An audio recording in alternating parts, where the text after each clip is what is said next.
think there's something about the genesis of the songwriting process and how that evolves and the collaboration of artists and songwriters and producers that's the most exciting part of the whole gamut to me. I have friends of mine. I've played like talk shows and different things with friends that are artists of mine, and a lot of friends from back home will say, "Man, that was amazing you got to play that show." It's like, yeah, but it was when we wrote the song that's the important part. So really, it's that beginning process of writing the song that's always been exciting to me, and having something that shines a light on that, I think, is really cool. And I think there's probably a lot of young songwriters out there too who think, how does this process start for me? And this is, I think, some good building blocks of this is how we do it. So I don't know. Listening back at the end of the day that we've written the song, even though it's usually in some pretty rough form, but getting to hear this whole story, the tapestry of the whole thing that we've laid out is really exciting to me.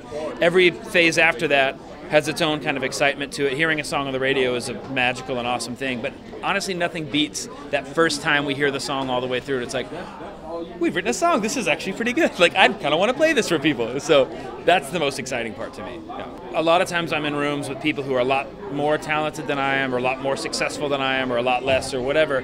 And I think when we go into a writing room, once we close that door, we all have to be really equal and on the same page, realizing we're all chasing the same thing down. So whatever accolades or great stories that we've had before us, all that stuff kind of has to be left outside the room. And then once we're all on the level playing field, I think it makes it a lot easier to say ideas that maybe aren't completely refined or may not be very cool, because a lot of times great ideas are right next to really bad ideas. So just being in an open and safe environment where you can throw stuff out, that's been the most exciting part. And a lot of times for me, it's friends that I've written with for a long time that we've really gotten past all those awkward first stages, that we can be really open and vulnerable with each other. If you were in a room hearing some of the ideas that we come up with, you'd probably laugh like, these guys are not professionals at this. But that's the beauty of the process. I think good stuff can really come out of like the weird and crazy ideas. So I remember, and this is maybe not like the coolest album, but no, for me it was. Sting, 10 Summoner's Tales, I heard it in high school, and I was mesmerized by how he could use weird meters and weird chord changes and still have this fluid sense of melody and storytelling in the middle of it. And I listened to 10 Summoner's Tales over and over and over again thinking, man, I would love to be able to tell stories in that way. And unfortunately, it's such a complex and beautiful record that every song that I wrote for the first 5 or more years was paled in comparison to what he had done. But it's like, okay, I'm getting a little bit better. I'm studying a little bit more. I'm opening up a little bit more, understanding myself a little bit more and how to tell the right stories. So that album was very seminal for me. Everyone's first record deal and everyone's first publishing deal is terrible. And I think a lot of people, especially these days, in this age of information, a lot of people these days are looking for the perfect scenario, the perfect setup, the perfect deal, the perfect this and that.